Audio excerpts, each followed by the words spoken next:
What's up, guys? So for the past couple years, I've wanted to train and compete in something so bad, right? And when you live in Alaska, you have limited options on what you can train and compete in, right?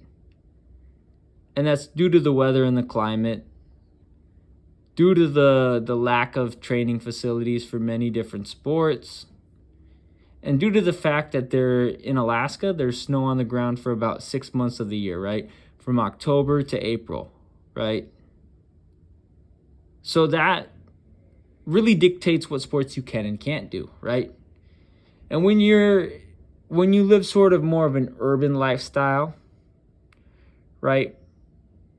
And you don't have access, to wealthier sports like skiing, you really have a limited amount of options, right? If when you live in Alaska and you know you're not going to the NBA, you know you're not going to the NFL, you know you're not going to the MLB or the MLS or the NHL, you have limited options of what sports you can compete in, right? And when you're built for a warmer climate, that narrows things down further, right? Because unless you have access to the dome, and if you're an adult, you're working, you're doing your strength and conditioning in the morning, right? Before work, you don't have access to the dome, right? You're probably not going to have access to the dome. If you're working a regular job, saying, restauranting or retail or anything of that nature, right? So you're going to either be limited, and then if you don't have access to the ski trails, and skiing is just not your thing, that sport's going to be eliminated. So you're going to have basically, your only options will either be bodybuilding, powerlifting, not even strongman. So bodybuilding, powerlifting, maybe weightlifting, and then obviously martial arts, Muay Thai, kickboxing, boxing, MMA, wrestling, submission wrestling, judo, Jiu-Jitsu, stuff like that, right? Taekwondo, karate. Those are going to be your options. Either bodybuilding, strength sports, or martial arts, or are going to be your only options to compete in and train in year round, right? So when you're built like me, when you have long arms, long legs, you're a fast twitch athlete, you have terrible grip strength, that narrows it down even further, right? So that kind of, and especially when you're vertically challenged, but you have long arms, long legs, and you're fast twitch, so that eliminates basketball, right? Not that you were going to do basketball anyway, because, again, low chance that you're going to make it to the NBA, right? And even rec league basketball, when you're my height, even if you're long-limbed, like me, tough luck with that, right? Not everybody's Nate Robinson.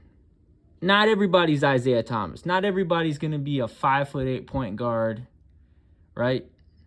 Not everybody's built for basketball. But some of us who are too short for basketball, but have a good physique, have good limb length, long arms, long legs, and are fast twitch, and have a background in basketball, well, that can transfer well to kickboxing, and that can transfer well to Muay Thai, right? If you have long limbs and you're a fast twitch guy and you have some background in basketball, then you could possibly be good at Muay Thai and you could possibly be good at kickboxing. So at this point in my life, I have 2 Muay Thai practices. I've been to 2 Muay Thai practices. I showed up, didn't have any experience. The first practice was pad work. The second practice was technical sparring. And I love it. So you know what I did yesterday? I bought a pair of Muay Thai gloves. I bought a pair of Muay Thai shin guards, and I bought a pair of Muay Thai shorts. ordered them online, and I looked at Play It Again.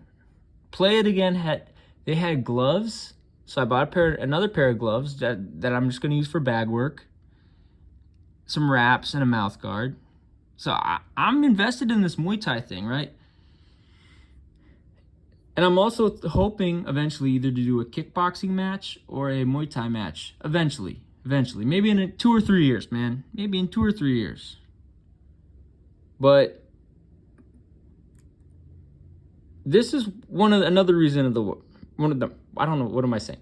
This is one of the many reasons why I chose Muay Thai and kickboxing as my sports of choice, right? So the advantage of long arms in sports. Now, if you don't know, I have insanely long arms. I'm only 5'8", but I have insanely long arms, right? I only bench press 190. And that was back in, the spring of 2015? Since then, I've only done, 170 for a double on bench? Like, I have long arms. I don't like benching. Back squats are also, and I have long legs, so back squats, not good for me either, right? So, I've changed out back squats in my training program for strength and conditioning for front squats, which is great for me, given that I'm going to be training and hopefully competing in both kickboxing and Muay Thai. But here's the justification for it, right? So this is an article from How They Play. And How They Play says, having long arms is often convenient in day-to-day life for obvious reasons. Being able to reach things on high shelves, for example. However, in some cases, having long arms is considered to be a disadvantage for participating in sports or other physical activities. Most of the time, though, if a person with long arms learns to move slightly differently than a person with short arms, he will gain a significant advantage in athletic or physical performance. And sports where long arms are an advantage: ball sports, combat sports, and weightlifting. So, ball sports. Some of the advantages of long arms for ball sports like football or baseball are obvious. Long arms make it easier to reach the ball and therefore to catch it, right? So like if you're an outfielder in baseball or you're a wide receiver in American football. So long arms can also help throw a ball faster due to the increased centrifugal force they generate during the throwing motion. According to Sport Journal, regardless of arm length, proper warm-ups and throwing mechanics are critical to reduce the risk of injury. And then combat sports, right? Boxing, kickboxing, martial arts, and similarly striking-focused combat sports are obvious examples of athletic endeavors that lend themselves particularly well to individuals with long arms. Striking, right? If two competitors can throw the same punch with equal speed, technique, and timing, the one with longer arms will generally land it more frequently, simply because he can do so from farther away than his opponent can, right?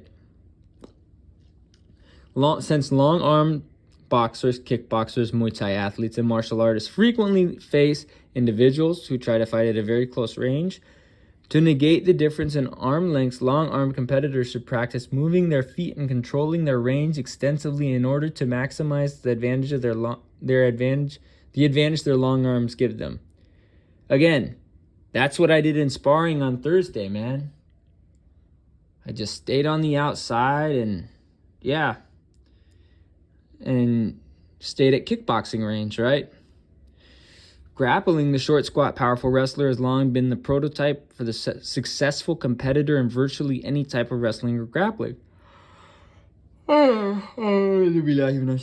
This is due in large part to the fact the wrestler who is able to change levels, drop his hips, and get under his opponent more easily will have the advantage. However, tall, long-armed wrestlers can also be very effective. They learn to use their body weight or body type correctly. For example, for offensive moves, they are able to secure grips and control positions more easily than short arm wrestlers. And for defensive moves, they are able to force their opponent to travel longer distances for the same move, giving them time to react, defend, and counter. Right? MMA.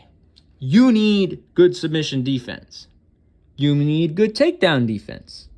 Even if you're not a wrestler, right? I don't know why I called wrestlers. But MMA, you need good takedown defense. You need good submission defense, right? So, weightlifting sports. Many in the powerlifting and fitness community know that long arms can make it more difficult to lift weights, especially in certain motions like the bench press. I hate bench pressing, by the way. Due to the factors like the longer distance the weight must travel, even though longer arms may be a disadvantage in certain situations such as weightlifting competitions, the fact that they must work harder to perform the same motion, as well as the fact longer arms create more leverage than shorter arms, mean that individuals with longer arms are often able to generate more power than individuals with short arms. Well, if you can generate power and you have long arms, what are you doing in weightlifting? What about Muay Thai? What about kickboxing? What about MMA? Just saying, right? For example, a person with arms 30 inches long would find it more difficult to lift a particular weight than a person with 28-inch arms. The one with longer arms would likely feel stronger in a practical situation like an athletic event. This of course can give that individual an advantage in many different sports. Right? And what sport do you think is the best option for an athlete with long arms? Boxing, kickboxing, Muay Thai, MMA, right? So Muay Thai and kickboxing, that's the sport. Those are the two sports I chose, and that's basically my justification behind it. So, which ones are most compatible with me? Kickboxing, 100%. Muay Thai, 88%. Tai Chi, 88%. Kung Fu, 80%. Boxing, 75%. Jeet Kune Do, I don't know if I said that right. 67%. Kenpo Karate, 67%. Shotokan Karate, 67%. Taekwondo, 67%. Aikido, 63%. Kuk Sul Won, sorry if I mispronounced that, 63%. Eskrima, 55%. Penjak Salat, 55%. Capoeira, 46%, right? So the two sports that I am most compatible with are kickboxing and Muay Thai. And that is what I'll be training and competing in. So there you go.